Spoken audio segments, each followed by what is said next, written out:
सुबह का समय है।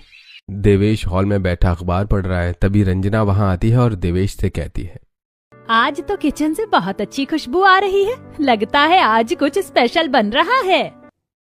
रंजना की बात सुनकर रंजना की बेटी कुसुम कहती है, माँ, आज ही क्या, हमारे यहाँ तो हर दिन ही भाभी बहुत ही स्वादिष्ट खाना बनाती हैं। वैसे मैं रसोई में जाकर देख कर आती हूँ कि भाभी क्या बना रही है। ऐसा कहकर कुसुम रसोई की तरफ चली जाती है। तब देवेश कहता है, अरे भाई, खाने की खुशबू से तो भूख लग गई है। तभी हिमेश और करण भी वहां आ जाते हैं और करण कहता है, माँ, लगता है भाभी आज कुछ बहुत स्वादिष्ट खाना बना रही हैं। खुशबू यहाँ तक आ रही है। दूसरी तरफ कुसुम रसोई में जाती है तो देखती है कि बबीता गर्मा गर्म गोभी के पकौड़े छान रही होती है। कुसुम एक पकौड़ा उठाकर खाते हुए कहती है, वैसे भाभी पकौड़ी तो बहुत स्वादिष्ट है, लेकिन इसके सिवा आपने और क्या क्या बनाया है? कुसुम, मैंने लौकी का रायता, बघारे चावल, दाल तड़का, ये सब कुछ बनाया है। खाना लगभग तैयार है। तुम सभी लोगों को डाइनिंग टेबल पर बुला लो, मैं खाना लगा देती हूँ। तभी कुसुम वहां आकर सभी से बोलती है, माँ, भाभी ने नाश्ता लगा दिया है, वो सभी को बुला रही हैं। अब सभी लोग नाश्ता करने के लिए डाइनिंग टेबल पर आ जाते हैं। नाश्ता देखकर सभी लोग बहुत खुश हो जाते हैं। तब बबीता कहती है, माँ, पिताजी, आप सभी लोग नाश्ता कीजिए और खास तौर से ये गोभी के गरम गरम पकौड़े खाइए और मुझे बताइए कैसे बने हैं। सभी लोग गोभी के गरम गरम पकौड़े खाते हैं और फिर बाकी का नाश्ता भी करते हैं और बहुत तारीफ करते हैं। तभी कुसुम कहती है, भाभी, गोभी के पकौड़े तो लाजवाब बने, इसको मेरे टिफिन में जरूर रखना। फिर बबीता सभी को उनका टिफिन देती है।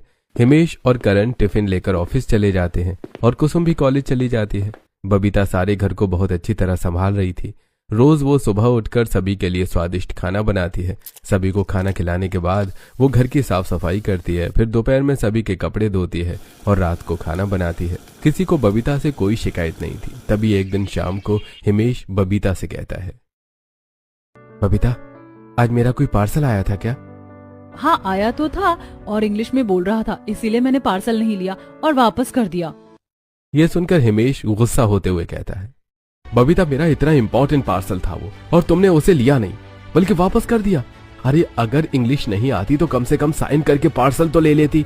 तुम तो सचमुच एक नंबर की गवार हो। यह सुनकर बबीता रोने लगती है और अपने कमरे में चली जाती है। तभी देवेश कहता है, अरे हिमेश बेटा, तुझे बहू पर इस तरह गुस्सा नहीं होना चाहिए।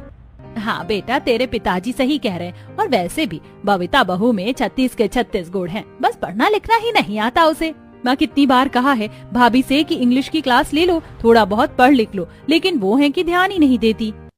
ऐसे ही कुछ समय बीत जाता है। एक दिन शाम को सभी लोग बैठे बातें कर रहे थे। तभी करण वहां आता है तो रंजना उसे एक तस्वीर दिखाकर कहती है, अरे करण बेटा, तेरे ही बारे में बात कर रहे थे।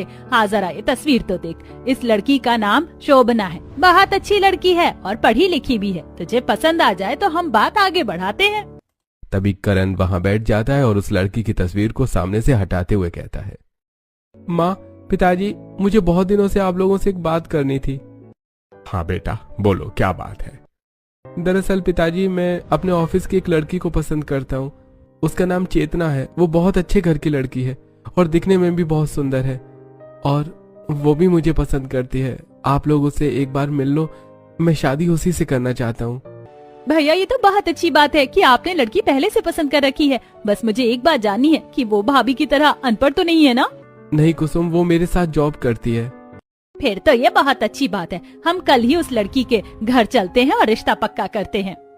वो लोग ये बातें कर ही रहे थे कि तभी बबीता वहाँ चाय लेकर आती है और कहती है, जरा मुझे भी बताइए कि क्या बातें हो रही हैं। भाभी, आपके लिए देवरानी लाने की बात चल रही है। तभी कुसुम बबीता को सारी बातें बताती है। ये सुनकर बबीता भी बहुत खुश होती है। अगले दिन सभी लोग चेतना के घर जाते हैं। चेतना सभी के लिए चाय लेकर आती है। सभी को चेतना बहुत पसंद आती है और इस तरह चेतना और करण का रिश्ता पक्का हो जाता है। दोनों घर में शादी की तैयारियां होने लगती हैं। एक दिन बबीता खाना बना रही थी। तभी कुसुम वहां आती है और कहती है, भाभी जल्दी करो, मुझे कॉलेज के लिए देर हो रही है और भैया भी ऑफिस के लिए लेट हो रहे हैं। हाँ कुसुम, आज ठंड की वजह से उठने में थोड़ा लेट हो गई थी, इसीलिए देर हो गई। बस मैं जल्दी से नाश्ता लगा देती हूँ। कुसुम वहां से चली जाती है और बबीता जल्दी जल्दी रोटियां बनाने लगती है। साथ ही मन में सोचती है, कुछ दिनों में देवरानी जी भी आ जाएंगी। हम दोनों साथ मिलकर काम करेंगे और फिर काम में देर भी नहीं होगी। बबीता जल्दी जल्दी रोटियां बना लेती है और सभी के लिए डाइनिंग टेबल पर नाश्ता लगा देती है। सभी लोग नाश्ता करते हैं और फिर हिमेश और करण टिफिन लेकर वापस ऑफिस चले जाते हैं और कुसुम कॉलेज चली जाती है। ऐसे कुछ दिन और बीत जाते हैं और करण की चेतना के साथ धूमधाम से शादी हो जाती है। गृह प्रवेश के बाद सभी लोग हॉल में बैठकर चेतना से बातें कर रहे थे, तभी रंजना कहती है, बहू, इस घर को अभी तक बबीता अकेले ही संभालती आई है। अब तुम दोनों को मिलकर इसे संभालना है, इसीलिए तुम सब कुछ बबीता बहू से सीख लेना। माँ जी, आप बिल्कुल चिंता मत कीजिए, मैं देवरानी जी को सब कुछ समझा दूंगी। ये सुनकर चेतना मन ही मन सोचती है, भला मैं इतनी पढ़ी लिखी हूँ, अब क्या मुझे इस गंवार से सीखना होगा। खैर, बोलने दो इन्हें, मैं तो वही करूंगी जो मुझे अच्छा लगता है। अगले दिन सुबह रंजना चेतना के कमरे में एक साड़ी लेकर जाती है और उसे देते हुए कहती है, बहू, मैं तेरे लिए साड़ी लेकर आई हूँ, इसे पहनकर जल्दी से तैयार होकर रसोई में चली जाओ और सभी के लिए खाना बना ले, और हाँ, साथ में कुछ मीठा जरूर लेना। जी माँ जी। ऐसा कहकर चेतना साड़ी ले लेती है और अपनी सास के कमरे से जाने के बाद चेतना साड़ी को बेड पर फेंकते हुए अपने आप से कहती है, अब क्या मैं उस अनपढ़ गंवार की तरह साड़ी पहनकर रहूंगी? My foot.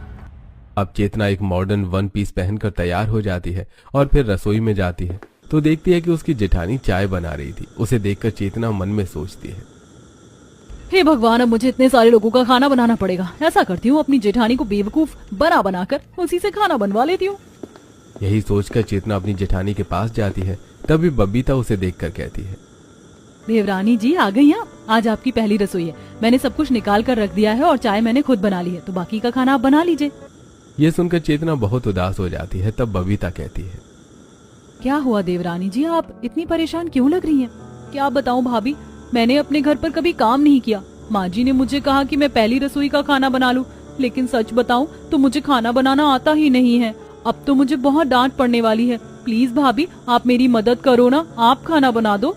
अरे देवरानी जी, इसमें इतना परेशान होने वाली कोई बात नहीं, मैं हूँ ना, मैं खाना बना देती हूँ और आप खाने को हाथ लगा देना। इस तरह आपका शगुन भी हो जाएगा और आपको डांट भी नहीं पड़ेगी। अब चेतना स्लैब पर बैठकर वहां रखे लड्डू खाती है और साथ में मोबाइल चलाती है। थोड़ी देर बाद जेठानी के कहने पर वो सब्जियां काट देती है और खाने में चम्मच चला देती है। इस तरह बबीता सारा खाना बनाकर तैयार कर देती है। चेतना सभी के लिए खाना लगाती है। सभी लोग खाना खाकर चेतना की तारीफ करते हैं। तभी रंजना कहती है, अरे वाह बेटा, तूने तो बहुत अच्छा खाना बनाया है। हाँ बहू, हमें तो लगा था तुम शहर की हो, पता नहीं तुम्हें खाना बनाना आता भी है या नहीं, लेकिन तुम तो बहुत अच्छा खाना बनाती हो। यह सुनकर चेतना भी बहुत खुश हो जाती है। तभी रंजना कहती है, अब मैं निश्चिंत हो गई हूँ कि मेरी दो बहुएं हैं, दोनों ही मिलकर घर संभाल लेंगी। जी माँ जी। ऐसे ही एक दिन बीत जाता है। अगले दिन भी चेतना रसोई में जाती है और बबीता से कहती है, बबीता भाभी, मैं आपकी थोड़ी मदद कर देती हूँ, प्लीज खाना आप ही बना लो। वैसे भी आप बहुत अच्छा खाना बनाती हो। ठीक है चेतना, तुम सब्जियां काट लो, तब तक मैं चाय बनाकर सभी को दे देती हूँ। अब बबीता चाय छानकर सभी को चाय देने के लिए जाती है। थोड़ी देर बाद रसोई में वापस आती है। चेतना सब्जियां काट रही थी। बबीता सारे बर्तन धोती है, उसके बाद आटा गूंथती है और फिर सब्जी, रोटी, दाल, चावल बनाकर तैयार कर देती है। चेतना नाश्ता लगा देती है। ये देखकर रंजना कहती है, कितना अच्छा लग रहा है, मेरी दोनों बहुएं साथ में मिलकर काम कर रही हैं। रंजना जी, तुम बिल्कुल सही कह रही हो, खाना भी दोनों ने मिलकर बहुत अच्छा बनाया है। और इस तरह सभी लोग तारीफ करते हुए खाना खा लेते हैं। ऐसे कुछ दिन बीत जाते हैं। एक दिन चेतना रात को करण से कहती है, करण, कल से मेरी छुट्टियां खत्म हो रही है और मुझे ऑफिस ज्वाइन करना है। तुमने माँ जी और बाकी लोगों को बता दिया है ना कि मैं कल से ऑफिस ज्वाइन करूंगी? नहीं चेतना, घर में इतनी खुशी का माहौल था, इसलिए मैंने बताना ठीक नहीं समझा। कल तुम तैयार हो जाना, मैं सबको बता दूंगा। अब दोनों सो जाते हैं। अगले दिन चेतना सुबह उठकर ऑफिस के लिए तैयार हो जाती है। इधर चेतना को रसोई में न देखकर रंजना बबीता से कहती है, क्या बात है बबीता बहू, आज चेतना बहू रसोई में नहीं आई? उसकी तबीयत तो ठीक है ना? हाँ माँ जी, मैं भी यही सोच रही थी, रोज तो आ जाती है, आज नहीं आई। ऐसा करती हूँ, मैं जाकर देखती हूँ। तभी वहाँ पर चेतना ऑफिस की ड्रेस में रेडी होकर आ जाती है और कहती है, माँ जी, मुझे कुछ नहीं हुआ, बल्कि अब मेरी छुट्टियाँ खत्म हो गई हैं और आज से मैं ऑफिस ज्वाइन कर रही हूँ। ये सुनकर रंजना और बबीता दोनों चौंक जाती है। तब रंजना कहती है, बहू, तुमने तो हमें बताया ही नहीं था कि तुम शादी के बाद भी जॉब करोगी। माँ जी, करण को सब कुछ पता है। करण ने आप लोगों को नहीं बताया तो उसमें मेरी कोई गलती नहीं है। भाभी, मैं ऑफिस के लिए लेट हो रही हूँ, अगर कुछ नाश्ता हो तो प्लीज मुझे दे दो। हाँ हाँ चेतना, तुम डाइनिंग टेबल पर जाकर बैठो, मैं नाश्ता लगा देती हूँ। अब बबीता सभी के लिए नाश्ता लगाती है। तब तक करण भी तैयार होकर आ जाता है। करण और चेतना जल्दी जल्दी नाश्ता करते हैं और ऑफिस के लिए निकल जाते हैं। उनके जाने के बाद रंजना कहती है, सोचा था कि चेतना बहू के आने के बाद बबीता बहू को थोड़ा आराम मिलेगा और दोनों बहुएं मिलजुल कर काम किया करेंगी, लेकिन अब अगर चेतना बहू ऑफिस जाएगी तो बबीता बहू को सारा काम अकेले ही करना पड़ेगा और ये तो कोई अच्छी बात नहीं है। माँ जी, आप इतनी चिंता क्यों करती हैं? जब चेतना नहीं आई थी तब भी तो घर का सारा काम मैं संभाल लिया करती थी ना, और वैसे भी ऑफिस से आने के बाद चेतना मेरी खुद ही मदद करेगी, आप परेशान मत हो। माँ, बबीता सही कह रही है। वैसे भी वो पढ़ी लिखी है, शादी के पहले भी जॉब करती थी। वो तो अब वो घर में थोड़ी ना बैठेगी, करने दो ना उसे जॉब। तभी हिमेश भी अपना टिफिन लेकर ऑफिस चला जाता है। अब बबीता सारे बर्तन लेकर रसोई में जाती है। पहले वो बर्तन धोने के लिए नल चालू करती है, फिर ठंडे पानी से बर्तन धोते हुए कहती है, हाँ, पानी तो इतना ठंडा हो रहा है जैसे कि सारी ठंड इस पानी में आ गई हो। ऐसा करती हूँ, जल्दी से सारा काम कर लेती हूँ, फिर छत पर जाकर थोड़ी देर धूप सेक लूंगी। अब बबीता जल्दी जल्दी बर्तन धोती है और रसोई की साफ सफाई करती है। उसके बाद घर के बाकी काम निपटा कर वो छत पर धूप सेकने के लिए चली जाती है। थोड़ी देर बाद रंजना भी धूप सेकने छत पर आ जाती है। सास बहू धूप सेक रही थी कि तभी पड़ोसन आशा अपनी छत पर आती है और कहती है, रंजना बहन, दोनों सास बहू धूप सेक रही हो, लगता है घर का सारा काम खत्म हो गया है। हाँ आशा बहन, बहू ने सारा काम निपटा लिया है, बस इसीलिए धूप सेकने छत पर चले आए। अब तो तुम्हारी दो बहू हैं, दोनों मिलकर काम संभाल लेती होंगी और बबीता को अकेले सारा काम नहीं करना पड़ता होगा, वरना पहले तो बेचारी सारा काम अकेले ही किया करती थी। आशा की बात सुनकर रंजना कुछ नहीं कहती। ऐसे ही समय बीत रहा था। अब रोज चेतना सुबह सुबह तैयार होकर ऑफिस चली जाती है और शाम को ऑफिस से आकर अपने कमरे में आराम करती है। फिर खाना खाने के समय पर वो डाइनिंग टेबल पर आ जाती है और खाना खाकर फिर से वापस अपने कमरे में चली जाती है। बेचारी बबीता रसोई में सारा काम अकेले करती है। ये देखकर रंजना को बहुत बुरा लगता था। एक दिन रंजना चेतना से कहती है, चेतना बहू, मैं देख रही हूँ कि तुम रोज सुबह उठकर ऑफिस चली जाती हो और बबीता बहू को घर का सारा काम अकेले ही करना पड़ता है। शाम को भी तुम ऑफिस से आकर अपने कमरे में चली जाती हो और बेचारी बबीता बहू अकेले सारा काम करती है। माँ जी, मैं जानती हूँ कि जेठानी जी अकेले सारा काम करती हैं, लेकिन मैं अपना ऑफिस तो नहीं छोड़ सकती हूँ ना। बहू, मैंने तुम्हें तुम्हारा ऑफिस छोड़ने के लिए नहीं कहा है। तुम ऐसा करो कि सुबह का नाश्ता और टिफिन बनाकर ऑफिस जाया करो, बाकी का काम बबीता बहू खुद ही कर लेगी। ठीक है माँ जी, अगर आप ऐसा चाहती हैं तो कल से मैं नाश्ता बनाकर ही ऑफिस जाया करूंगी। अगले दिन चेतना उठती है और रसोई में जाती है। वो जल्दी से आटा गूंथ कर कुछ रोटियां बनाती है और साथ ही टमाटर की चटनी बना देती है। फिर वो टमाटर की चटनी और रोटी के साथ चाय और ब्रेड डाइनिंग टेबल पर लगा देती है और कहती है, माँ जी, मुझे ऑफिस जाना था, इसीलिए जल्दी में मुझसे इतना ही बन पाया। मुझे देर हो रही है, मुझे भी तैयार होना है। आप लोग नाश्ता कर लीजिए, मैं रेडी होकर आती हूँ। ऐसा कहकर चेतना अपने कमरे में चली जाती है। नाश्ता देखकर देवेश कहता है, अरे ये कैसा नाश्ता बना दिया है? टमाटर की चटनी और रोटी नाश्ते में कौन खाता है? बबीता भाभी तो कितना अच्छा नाश्ता और खाना बनाकर हमें दिया करती थी। मैं आज ये नाश्ता अपने कॉलेज लेकर नहीं जाऊंगी, मैं रास्ते से ही कुछ पैक करा लूंगी। ऐसा कहकर कुसुम गुस्से में उठकर वहां से चली जाती है। तब हिमेश कहता है, माँ, पिताजी, आज तो हम सब ये नाश्ता कर लेते हैं, लेकिन कल से ऐसा नहीं चलेगा। अगर उसे ऑफिस जाना है तो थोड़ा जल्दी उठकर मैनेज करना पड़ेगा। हाँ बेटा, मैं उसे समझा दूंगी। आप कहें तो मैं कुछ बनाकर ला दूं? नहीं बहू, तुम भी अकेले कितना काम करोगी, रहने दो, अभी तो हम यही खा लेंगे। अब सभी लोग नाश्ता करते हैं। खाना खाने के बाद बबीता रसोई में जाती है तो देखती है कि सारी रसोई बिखरी पड़ी हुई थी। डिब्बे नीचे रखे हुए थे, कचरा जमीन पर पड़ा हुआ था और बर्तन भी यहाँ वहां बिखरे पड़े थे। ये देखकर बबीता अपने आप से कहती है, हे भगवान, देवरानी जी ने खाना कम बनाया और रसोई ज्यादा गंदी की है। इसे साफ करने में तो मुझे पूरा 1 घंटा लग जाएगा। तभी रंजना भी रसोई में आती है और वो भी रसोई को इतना बिखरा हुआ देखकर परेशान हो जाती है और कहती है, बाप रे, इस लड़की ने किचन कितना गंदा कर रखा है। बबीता बहू, तुम तो ये सब रहने दो, शाम को चेतना आएगी तो खुद ही साफ करेगी। नहीं माँ जी, चेतना ऑफिस से आकर काफी थक जाती है, मैं साफ सफाई कर लेती हूँ और चेतना से कह दूंगी कि अगली बार वो थोड़ा ध्यान से काम करे ताकि रसोई इतनी गंदी ना हो। अब बबीता रसोई की सफाई में लग जाती है। सबसे पहले तो वो सारे गंदे बर्तन सिंक में डालती है, उसके बाद रसोई का स्टैंड पोंछती है, फिर गैस साफ करती है और अंत में पोछा लगाकर रसोई को साफ करती है। शाम हो जाती है और चेतना ऑफिस से घर आती है। घर आती वो सामने बैठी हुई बबीता से कहती है, बबीता भाभी, आज ऑफिस में काम ज्यादा था तो मैं बहुत थक गई हूँ। प्लीज मुझे एकदम गर्मा गर्म कॉफी मिलेगी क्या? प्लीज मेरे रूम में पहुँचा दो। ऐसा कहकर चेतना अपने कमरे में चली जाती है। बबीता कॉफी बनाने के लिए रसोई में चली जाती है और ये देखकर देवेश कहता है, देख रही हो रंजना, हमारी बबीता बहू के साथ ये सब अच्छा नहीं हो रहा है। तुम्हें ये सब रोकना चाहिए। ठीक है जी, मैं आज ही चेतना से बात करूंगी। थोड़ी देर बाद बबीता चेतना के कमरे में कॉफी लेकर जाती है और कॉफी देते हुए कहती है, चेतना, तुम कॉफी पीकर आराम कर लो, उसके बाद रसोई में मेरी मदद कर देना। वैसे भी आज मेरी तबीयत कुछ ठीक नहीं लग रही है। ठीक है भाभी, मैं कर दूंगी। बबीता ऐसा कहकर चली जाती है। तब चेतना कॉफी पीते हुए अपने आप से कहती है, इन्होंने मुझे समझ क्या रखा है? मैं जॉब भी करूं और घर का काम भी करूं? बिल्कुल नहीं करूंगी, बल्कि मैं तो कॉफी पीकर सो जाऊंगी। अब चेतना कॉफी पीकर सो जाती है। बबीता काफी देर रसोई में चेतना का इंतजार करती है, लेकिन जब वो नहीं आती तो बबीता खुद ही सभी का खाना बना लेती है और फिर सभी के लिए डाइनिंग टेबल पर लगा देती है खाना। तब रंजना कहती है, बबीता बहू, चेतना बहू रसोई में नहीं आई क्या? नहीं माँ जी, मैंने कहा तो था चेतना से कि आज मेरी तबीयत थोड़ी ठीक नहीं है तो मेरी मदद कर देना, लेकिन शायद वो सो गई। कुसुम, जाओ जरा चेतना को बुलाकर लाओ। अब कुसुम चेतना के कमरे में जाती है और उसे जगाकर कहती है, चेतना भाभी कितना सोगी? उठ जाओ, माँ बुला रही हैं। थोड़ी देर बाद चेतना उठकर बाहर आती है। तब रंजना कहती है, ये क्या बहू, तुम ऑफिस से आने के बाद सो गई? बबीता बहू की तबीयत ठीक नहीं थी तो तुम्हें उसकी मदद करवानी चाहिए थी ना। माँ जी, मैं ऑफिस से आकर थक जाती हूँ। बबीता भाभी वैसे भी घर में रहकर करती ही क्या है, घर का काम तो कर ही सकती हैं। और प्लीज मुझे इतनी सी बात पर सुनाने की कोई जरूरत नहीं है।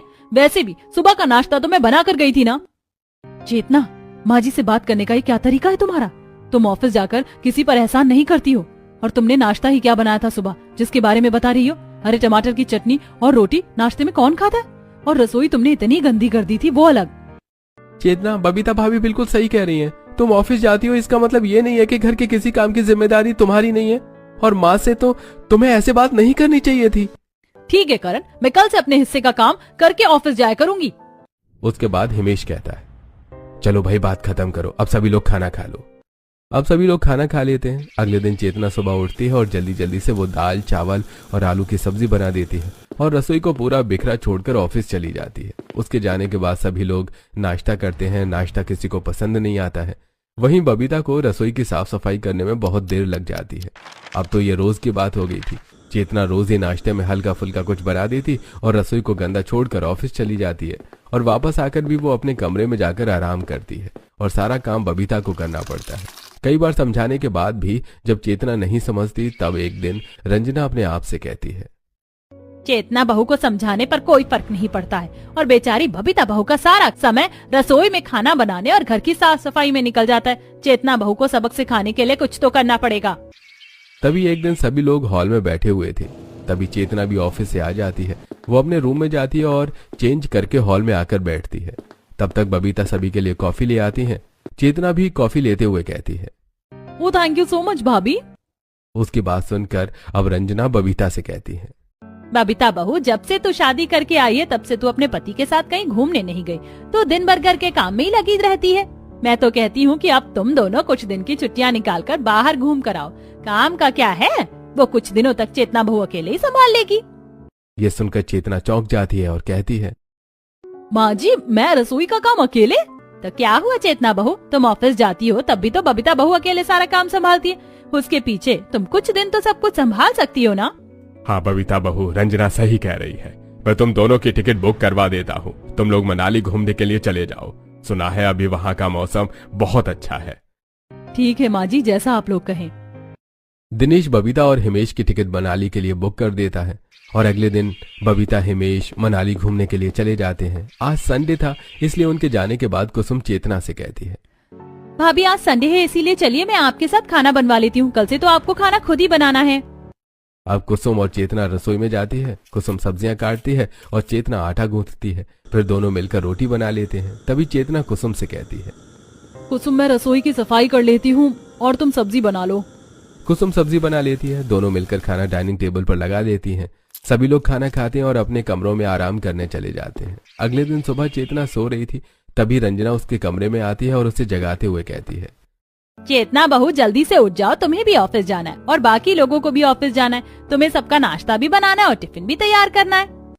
रंजना की बात सुनकर चेतना चौंक कर उठ जाती है और कहती है, हाँ माँ जी, आप सही कह रही हैं। मैं तो भूल ही गई थी कि आज का काम मुझे अकेले ही करना है। अब चेतना जल्दी जल्दी रसोई में जाती है और नाश्ता बनाना शुरू करती है। तभी वहाँ पर कुसुम आती है और कहती है, चेतना भाभी नाश्ता बना कि नहीं, मुझे कॉलेज के लिए लेट हो रहा है। कुसुम, मैं तो अभी अभी रसोई में आई हूँ, बस बना ही रही हूँ, प्लीज तुम मेरी मदद कर दो। भाभी आपको तो पता है कि मुझे कॉलेज जाना है और अभी तो मेरे प्रैक्टिकल स्टार्ट है, चाहकर भी मैं आपकी कोई मदद नहीं कर सकती। आप जल्दी नाश्ता लगा दो, तब तक मैं तैयार हो जाती हूँ। ऐसा कहकर कुसुम तैयार होने के लिए अपने कमरे में चली जाती है। चेतना जल्दी जल्दी आलू और गोभी काटती है। वो आलू और गोभी की सब्जी को तड़का देती है। उसके बाद दाल और चावल भी चढ़ाती है। साथ ही वो जल्दी से आटा गूंथती है और फटाफट रोटियां बनाती है। उसके बाद चेतना सभी को नाश्ता लगाती है और फिर कहती है, आप लोग नाश्ता कर लीजिए, मुझे पहले ही बहुत देर हो चुकी है, मैं तैयार होकर आती हूँ। चेतना अपने कमरे में जाती है। वो जल्दी जल्दी तैयार होती है और मन ही मन सोचती है, हे भगवान, आज तो नाश्ता बनाने में इतनी देरी हो गई। बबीता भाभी रहती थी तो सब कुछ मैनेज कर लेती थी, मुझे अकेले सब कुछ मैनेज करना पड़ रहा है, मुझे बहुत मुश्किल हो रही है। चेतना जल्दी जल्दी तैयार होती है। फिर वो डाइनिंग टेबल पर आती है और एक ब्रेड उठाकर खाते हुए कहती है, माँ जी मुझे काफी देर हो गई, तो प्लीज आप सभी का टिफिन पैक कर देना, मैं जा रही हूँ। अरे बहू, नाश्ता तो करती जाओ। नहीं माँ जी, मैं पहले ही बहुत लेट हो गई हूँ, मुझे डांट पड़ेगी। ऐसा कहकर चेतना ऑफिस के लिए निकल जाती है। रंजना जल्दी से सभी का टिफिन पैक करती है और सभी को टिफिन लाकर दे देती है। टिफिन लेकर हिमेश और करण भी ऑफिस के लिए निकल जाते हैं। साथ ही कुसुम भी कॉलेज चली जाती है। अब रंजना वापस रसोई में आती है तो देखती है कि रसोई बहुत ही बिखरी पड़ी हुई थी। ये देखकर रंजना अपने आप से कहती है, हे भगवान, चेतना बहू ने रसोई हमेशा की तरह कितनी बिखेर कर रखी है, मुझसे तो ये साफ सफाई नहीं होगी, वही आकर करेगी। ऐसा कहकर रंजना बाहर जाकर धूप में बैठ जाती है। शाम को चेतना ऑफिस से काफी थकी हुई घर आती है और वो अपने रूम में जाकर कपड़े बदलकर लेटकर आराम करती है। तभी रंजना वहां आती है और कहती है, अरे बहू, सुबह रसोई इतनी गंदी करके गई थी, रसोई वैसे ही गंदी पड़ी है, जा जाकर साफ कर ले और खाना बना ले। हाँ माँ जी, बस थोड़ी देर में जाती हूँ। थोड़ी देर बाद चेतना रसोई में जाती है और गंदी रसोई को देखकर अपने आप से कहती है, हे भगवान, मैं रसोई इतनी गंदी छोड़ के गई थी, मुझे तो यकीन ही नहीं आता। बेचारी बबीता भाभी मेरे ऑफिस जाने के बाद कितना सारा काम करती थी, अब ये सारा काम मुझे करना पड़ेगा। ऐसा कहकर चेतना रसोई की सफाई में लग जाती है। सबसे पहले वो सारे गंदे बर्तन सिंक में डालती है। उसके बाद गैस पोंछती है, फिर बर्तन धोकर जमा देती है और रसोई की साफ सफाई करती है। फिर वो खाना बनाना शुरू करती है। वो दाल, चावल, आलू, टमाटर की सब्जी और रोटी बना लेती है और सभी को खाना सर्व करती है। सभी के साथ रंजना भी खाना खाती है और वो काम करके काफी थक चुकी थी। तभी अपने कमरे में जाकर कपड़े बदलकर वो लेट जाती है और अपने आप से कहती है, हे भगवान, जब बबीता भाभी थी तो सब कुछ देख लिया करती थी और मुझे कुछ भी मुश्किल नहीं होती थी, अब तो मुझे सब कुछ संभालना पड़ रहा है, बहुत दिक्कत हो रही है। काश मैं बबीता भाभी के साथ सारा काम करवाती और साथ ही सब कुछ सीख लेती, तो आज मुझे ये दिन ना देखना पड़ता। ऐसे ही कुछ दिन बीत जाते हैं और चेतना घर का काम और ऑफिस को मैनेज नहीं कर पा रही थी। जहां एक तरफ उसे अपनी सास से डांट खानी पड़ रही थी, तो वहीं दूसरी तरफ उसे अपने ऑफिस में भी अपनी बॉस की डांट सुननी पड़ रही थी। एक दिन चेतना इन सभी बातों से परेशान होकर अपने कमरे में बैठकर रो रही थी। तभी बबीता वहां आ जाती है और कहती है, चेतना, मैं कब से हॉल में आकर बैठी हूँ, तुम मुझसे मिलने बाहर क्यों नहीं आई? तभी चेतना बबीता को देखकर खुश हो जाती है और दौड़कर बबीता को गले लगा लेती है और फिर कहती है, भाभी आप सचमुच बहुत महान हो, आप घर को कितने अच्छे से मैनेज कर लेती हो, आपके बिना तो मुझसे घर का कोई काम नहीं हो पा रहा था। इसमें परेशान होने वाली क्या बात है, मैं वापस आ गई हूँ, हम मिलकर घर का काम संभालेंगे अब। हाँ बबीता भाभी, अब आप आ गई हो, मुझे विश्वास है कि सब कुछ ठीक हो जाएगा और प्लीज आप मुझे भी माफ कर दो। मैं हमेशा सब कुछ आप पर ही छोड़ दिया करती थी, आपकी गैर मौजूदगी ने मुझे सिखा दिया कि साथ मिलकर काम करने में ही भलाई है। ऐसा कहकर चेतना फिर से बबीता को गले लगा लेती है और पीछे खड़े सभी लोग ये देखकर मुस्कुरा उठते हैं और देवेश धीरे धीरे से रंजना के कान में कहता है, रंजना, तुम्हारी प्लानिंग तो सक्सेस हो गई, मुबारक हो। रंजना मुस्कुरा देती है। अब दोनों बहुएं साथ मिलजुल कर सारा काम करती हैं और परिवार के साथ खुशी खुशी अपना जीवन गुजारती हैं।